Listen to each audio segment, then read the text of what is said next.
Hello everybody!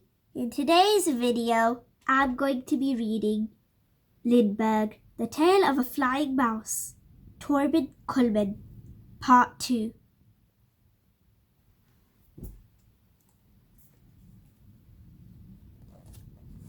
Flying mice!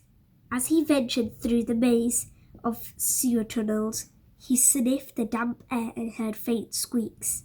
Suddenly, wings flapped against his face. Ghostly creatures flew through the dark. They looked like mice, with tiny eyes and huge ears, but they flew with powerful black wings. The little mouse carefully studied the strange flying relatives and then scurried home.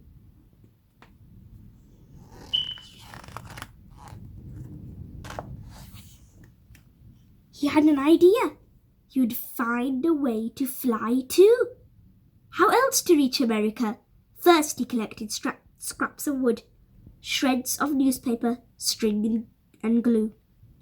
Then he began the construction of 2 large wings and a tiny fin.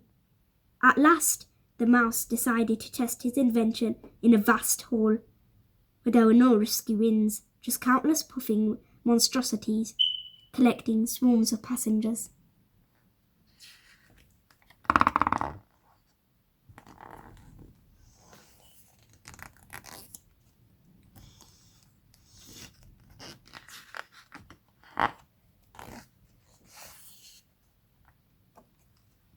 The little mouse climbed, leapt and flew.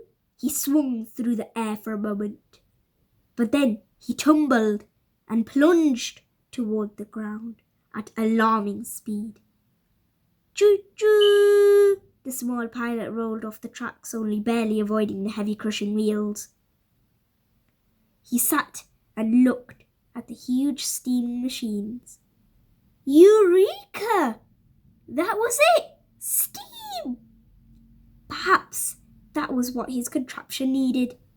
This time, his construction was much more complicated.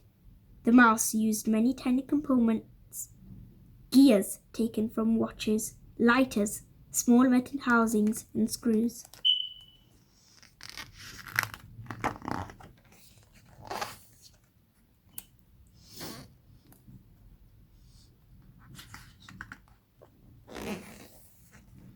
A steam-powered flying mouse. But now the mouse's machine had too much power. It spun and rotated out of control. It needed wings and rudders. For weeks, the clever mouse tinkered with his design. His scavenger hunts for building materials broad-ended, and little by little, a new flying machine grew amid a pile of odds and ends.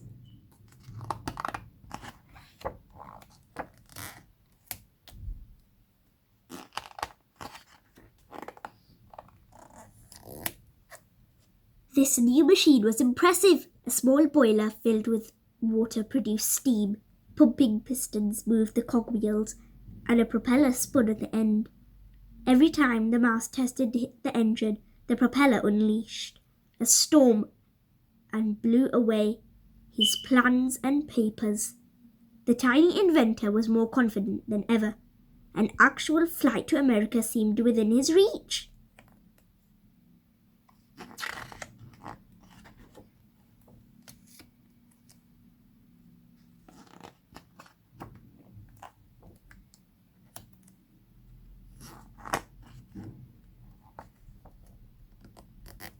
Crashed and discovered. Unfortunately, the flying machine was now too heavy. When the little aviator sensed he was about to crash, he cut himself free and tumbled to the cobblestones below. He dragged his ruined machine away and went into hiding. But his secret was out. The next day, pictures of the sky-storming rodent were splashed across all the city's newspapers. Hamburg's flying mouse spotted. Everyone wondered what the little daredevil would do next. All eyes were on the lookout for the winged rodent. Eyes of all kinds.